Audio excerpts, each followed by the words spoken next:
हाय दोस्तों, मैं आदर्श त्रिपाठी अपने YouTube चैनल आदर्श एकेडमी पे आपका स्वागत करता हूँ। दोस्तों, आज आपको पढ़ाना है, देखिएगा, बहुत ही इंपॉर्टेंट टॉपिक है। किस बुक की है? हिस्ट्री, है ना। मतलब आप सोच लीजिएगा, आप अपने एग्जाम को देने जा रहे हैं एसएसटी की, और हिस्ट्री बुक का ये चैप्टर तो बिना पढ़े जाना ही नहीं चाहिए आप जैसे दोस्तों को। तो पहला देखिएगा क्या है, नेशनलाइज इन इंडिया, मतलब बोला जाता है भारत में राष्ट्रवाद। यहाँ की शुरुआत कैसे होती है थोड़ा सा हम पहले आपको बता देते हैं, उसके बाद इसको हम पूरा बताते हैं डीपली। बताते हैं यहाँ से क्या है, जब नेशनलाइज इन इंडिया भारत में राष्ट्रवाद कैसे शुरू होता है? During the first world war. Starting कब होती है? प्रथम विश्व युद्ध की। और प्रथम विश्व युद्ध की स्टार्टिंग कब होती है? 1914 टू 1919। 18 के लास्ट तक खत्म हो जाता है, 19 के एक दो महीने ऐड होते हैं, तो 19 को हम इंक्लूड कर लेते हैं, है ना। उस टाइम पूरी दुनिया एक बहुत बुरे दौर से गुजर रही थी, उसी की पूरी कहानी थोड़ी सी बताई गई है। उसके बाद नीचे नीचे आप देखिएगा, बहुत डीपली आपको बताया जाएगा। ये चैप्टर आपके लिए बहुत ही आईएमपी है ना, बहुत ही इंपॉर्टेंट चैप्टर है हिस्ट्री का। तो हम पढ़ते हैं नेशनलाइज इन इंडिया क्या है। देखिए यहीं पे पहले हेडिंग डाल दिया गया है, फर्स्ट वर्ल्ड वॉर, प्रथम विश्व युद्ध। पढ़ते हैं, during the period of first world war created a new economic and political situations. जब प्रथम विश्व युद्ध चल रहा था उसमें एक नया आर्थिक और राजनीतिक सिचुएशन पूरी दुनिया के सामने उत्पन्न होता है। उसके बाद क्या होता है? It led to huge increase in the defence expenditure. पूरी दुनिया ने अपने रक्षा क्षेत्रों में ज्यादा से ज्यादा एक्सपेंडिचर को डिफेंस में क्या किया? लगाया। फिर क्या बताते हैं? which was financed by the war loans, जिसे बोला जाता है उस युद्ध के टाइम में पूरी दुनिया क्या कर ली? वार के टाइम में लोन में कर्ज में चली गई, लोन ले ली।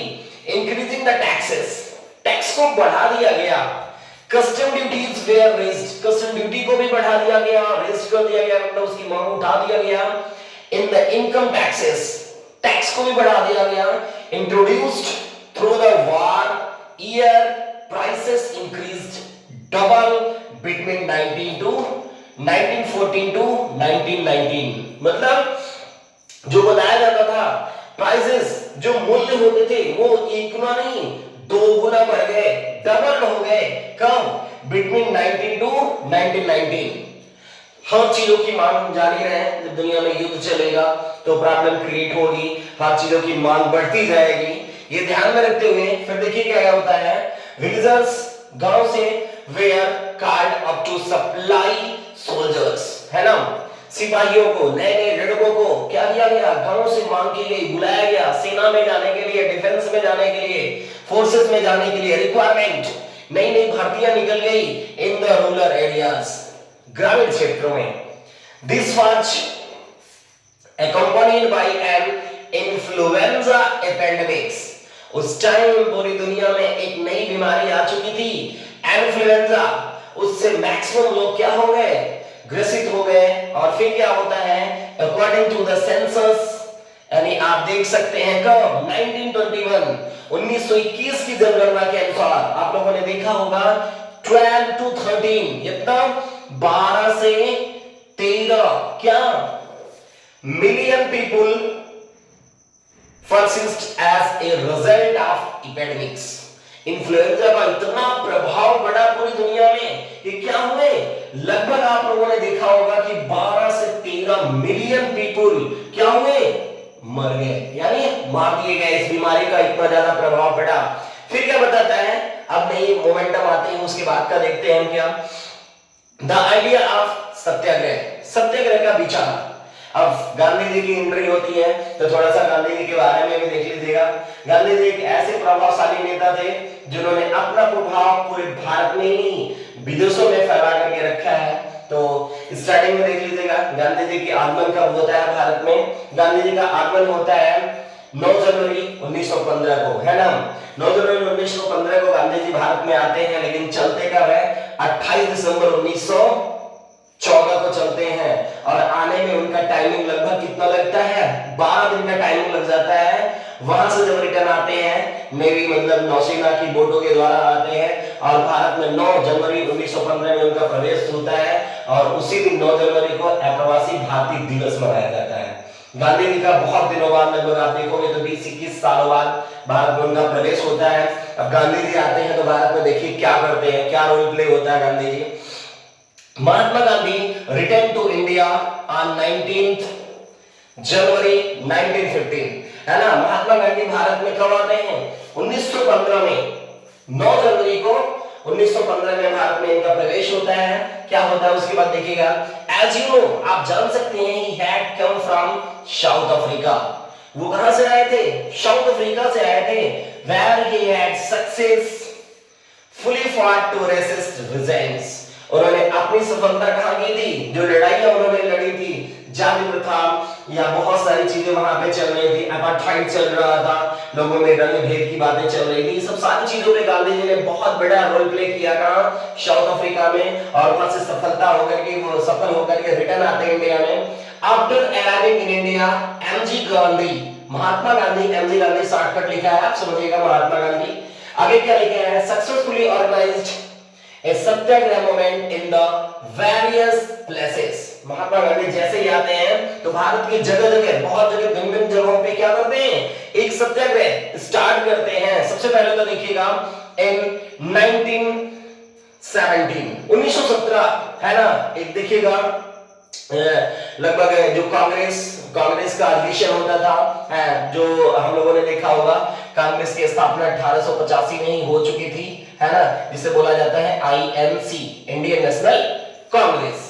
उसके धीरे धीरे हर सालों में एक एक नए प्रयोग चलते थे, जिसमें देखिएगा 1917 एक टाइमिंग आता है, 1916 लखनऊ पैक्ट हुआ था, जिसमें आप लोगों ने देखा था। इसी लखनऊ पैक्ट में क्या आए थे?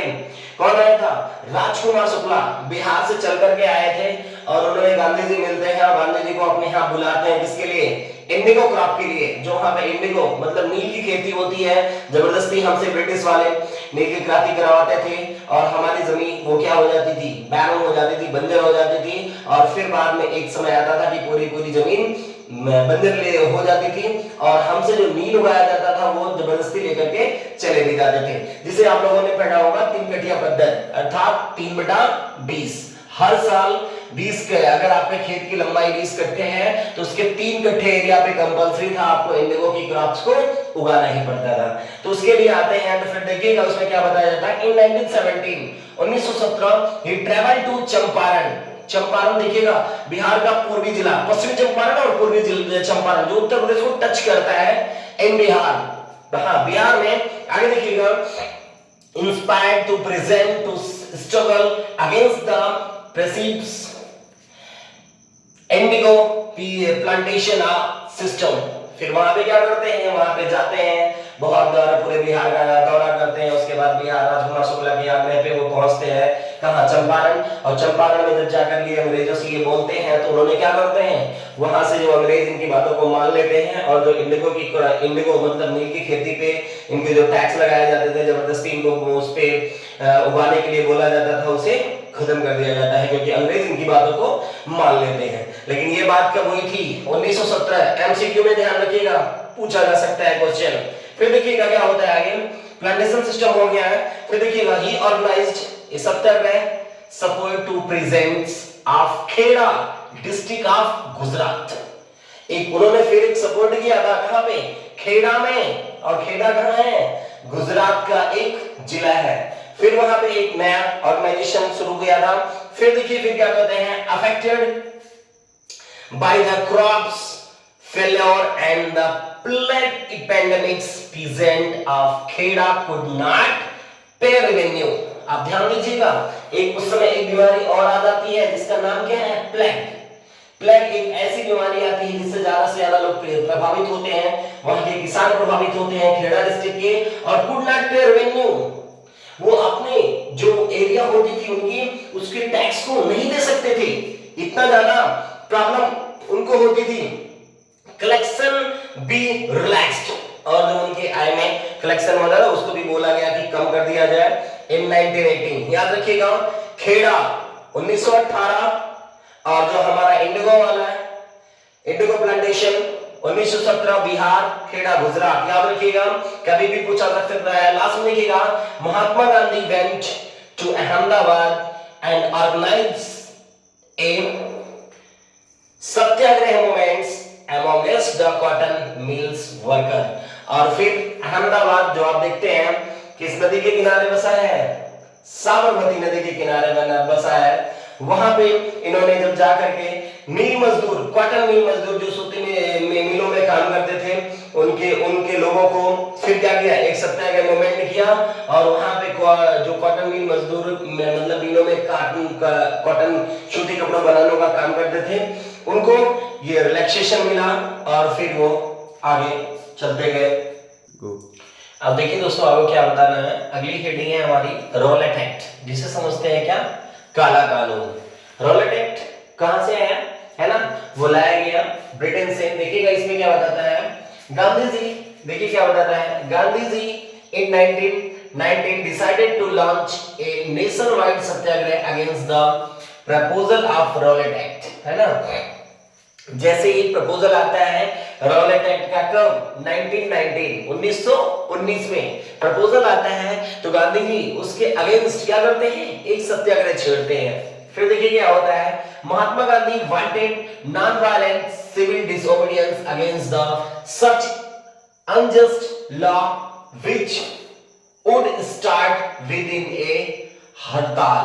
आप लोगों ने देखिएगा, गांधी जी आप जानते हैं सत्य और अहिंसा के पुजारी रहते थे, है ना। उन्होंने क्या किया, एक हड़ताल से आपने इसका सत्याग्रह का स्टार्टिंग करते हैं गांधी जी। अंत कब होता है, on 6 April. Act had been unit passed through the Imperial Legislative Council despite the united opposition of Indian member. बताया जाता है यह एक्ट पास हो गया था जिसमें किसी भी भारतीयों को जगह नहीं दी गई थी। इसलिए गांधी जी क्या कहते हैं, हम अब क्या एक नया सत्याग्रह छेड़ देंगे, नहीं तो ये रॉलेट एक्ट भारतीयों के लिए एक काला कानून धारण होगा। अर्थात आप देख लीजिएगा, कोई भी ऐसा कानून आता है जिसमें किसी भी भारतीय को जगह नहीं दी जाती है, तो हमें अपने अधिकार मिलेंगे, नहीं मिलेंगे। इसके लिए गांधी जी ने एक हड़ताल शुरू करते हैं और हड़ताल के थ्रू क्या मिलते हैं हमको, हमारे खुद के राइट्स मिलते हैं। अगली हेडिंग आती है क्या, जलियांवाला बाग हत्याकांड। आप लोगों ने देखा होगा जलियांवाला बाग इंसिडेंट्स, है ना, आप लोगों ने बहुत फेमस है, पढ़ा होगा। इसको देखिएगा, फिर क्या होता है, local leaders were picked up from the Amritsar and the Mahatma Gandhi was barred from entering the Delhi। बताया जाता है लोकल लीडर को वहां पे लाया गया और क्या हुआ, अमृतसर में, अमृतसर पंजाब का एक जगह है, पंजाब का एक जिला भी है, आप लोगों ने देखा होगा। लेकिन महात्मा गांधी को दिल्ली या पंजाब में आने के लिए बैन कर दिया, रोक दिया गया, गांधी जी की एंट्री नहीं होती है। On 10th April, the police in Amritsar fired upon a peaceful procession of proclaiming widespread attacks on the bank's post officer and railway station martial law।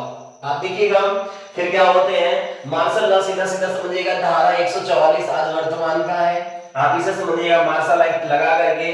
और जनरल डायर क्या कर देता है, वहां पे एक शांत एक क्या थी सभा अपनी प्रोसेसर को कर रही थी, उस पे इन्होंने गोली चलवा देती है। जनरल डायर देखिएगा, General Dyer took command on 13 अप्रैल।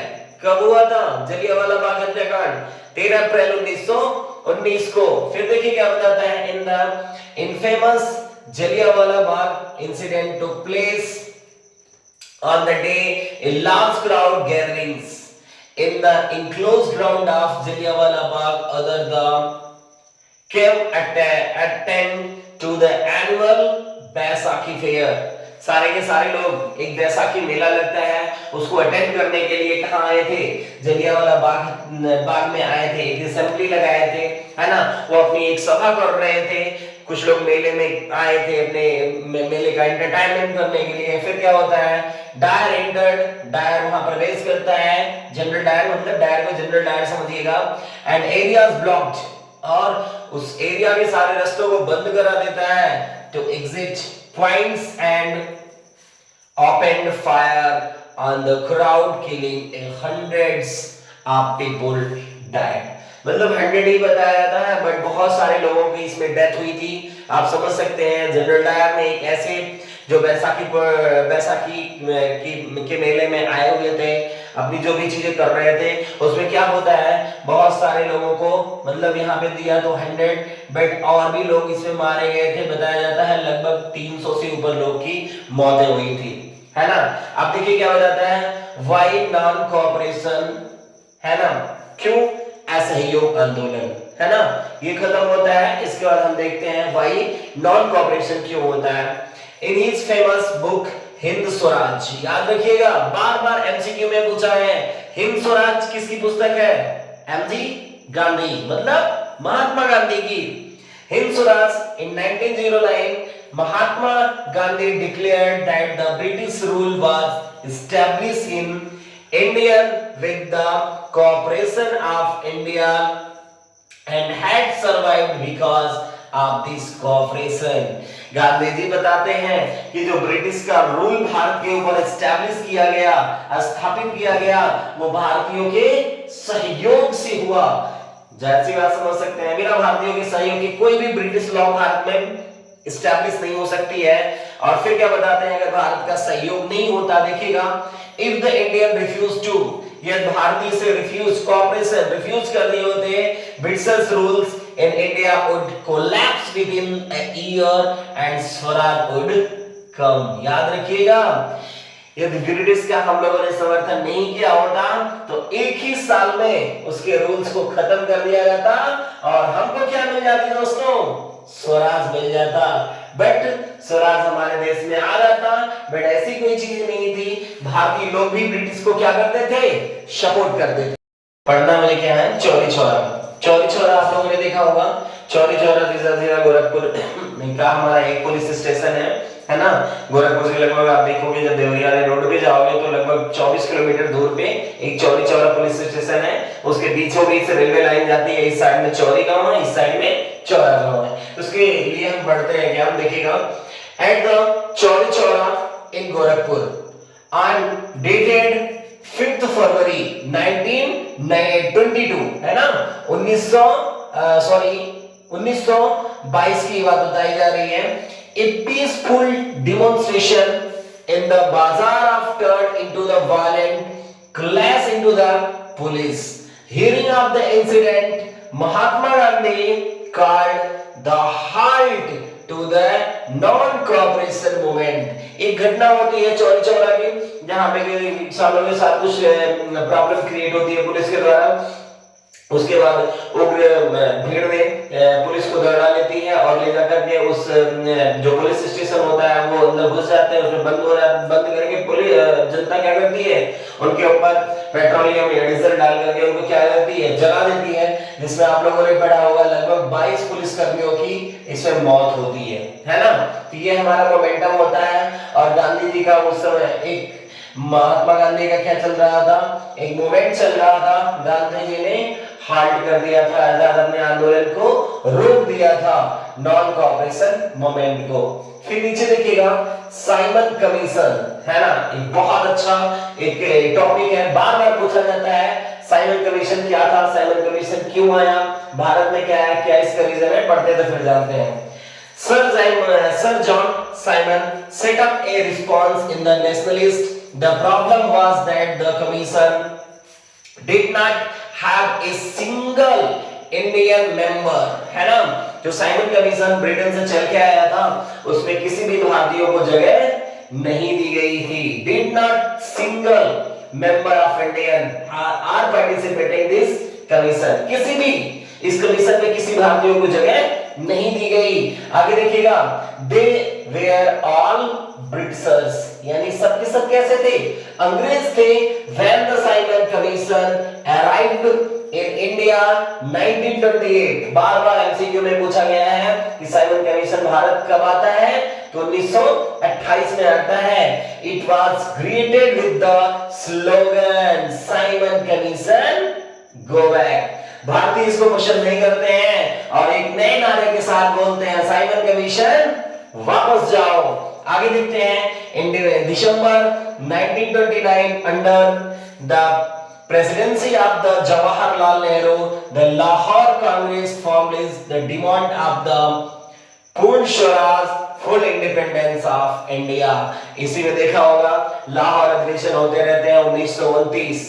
लाहौर शहर रावी नदी का तट, रात के टाइमिंग 12 बजे, और उस समय क्या होता है उसमें देखिएगा अंडर द और अध्यक्ष कौन होते हैं, अध्यक्षता कौन करते हैं, जवाहरलाल नेहरू। और उस लाहौर अधिवेशन में रात को 12 बजे झंडे फहराए जाते हैं और डिमांडिंग किसकी होती है, पूर्ण स्वराज, है ना, पूर्ण स्वतंत्रता। देखिए लिखा गया है फुल इंडिपेंडेंस। नीचे अगला हम पढ़ते हैं क्या है, the Salt March and the civil disobedience, है ना। तो पहले हम सिविल डिसोबीडियंस पढ़ लेते हैं, उसके बाद हम साल्ट मार्च पढ़ेंगे। Mahatma Gandhi found the salt a powerful symbol that could not unite the nation, that could unite the nation, है ना। बताया जाता है कि एक साल्ट नमक NaCl जिसको हम खाते हैं, ब्रिटिश इस पे भी हमको ढंग से टैक्स वसूल रहे थे। अब सोचिए भारत में जो सबसे सस्ता होता है नमक, उसको भी हम लोग जो खाते हैं उस पे भी ब्रिटिशर्स हमसे क्या लेते थे, टैक्स लेते थे, है ना। और गांधी जी ने कहा कि नमक की ऐसी चीज है जो हमको क्या करेगी, हम सारे भारतीयों को यूनिट में लाएगी और इससे हम डट करके आगे जा सकते हैं। ऑन द 31st जनवरी 1930 को he send a letter to viceroy Irwin को एक लेटर भेजते हैं गांधी जी स्टार्टिंग 11 डिमांड्स, जिसमें उन्होंने अपनी 11 मांगों को मांगा था, 11 सूत्री मांगों को मांगा था। आगे देखिएगा Mahatma Gandhi letter was a ultimatum, Mahatma Gandhi का एक लेटर ये प्रकार से किसको था, ब्रिटिश को एक अल्टीमेटम था 11 सूत्री मांगों को। If the demand were not fulfilled, यदि हमारे डिमांडों को, हमारी मांगों को पूरा नहीं किया गया, कब 11 मार्च तक, है ना। कांग्रेस जिसकी स्थापना 1885 में हो चुकी थी, आईएनसी यही कांग्रेस है। तो कांग्रेस बोल रहा है would launch a civil disobedience campaign, तो कांग्रेस फिर क्या कर देगी, एक सिविल डिसोबीडियंस कैंपेन को लॉन्च कर देगी। अब देखिए पढ़ना है क्या हमको, साल्ट मार्च। साल्ट मार्च मतलब आप सीधा सीधा समझ रहे हैं, ये हमारी जो नमक के लिए मार्च किए थे गांधी जी, उसके लिए बताता है। देखिए क्या बताता है, Mahatma Gandhi started his famous salt march accompanied on 78 of his trusted volunteer, अपने 78 अनुयायियों के साथ महात्मा गांधी ने साल्ट मार्च स्टार्ट कर दिया। देखिए the March was over 240 meals, 240 meals मतलब लंबा था। कितना लंबा था देखिएगा, फ्रॉम गांधी आश्रम, गांधी आश्रम कहां था, अहमदाबाद में, in the Sabarmati the Gujarat coastal town of Dandi, मतलब आपको जाना कहां था, साबरमती आश्रम से ये दांडी तक की यात्रा करनी थी। तो कितनी थी, 240 meals. The volunteers works on 24 days from 12 March two 6 अप्रैल, 12 मार्च से लेकर के और कब तक, 6 अप्रैल के बीच में उनके साथ जो 78 वॉलंटियर थे वो ऑन फुट पैदल चलते रहे। कितना, 240 मील्स।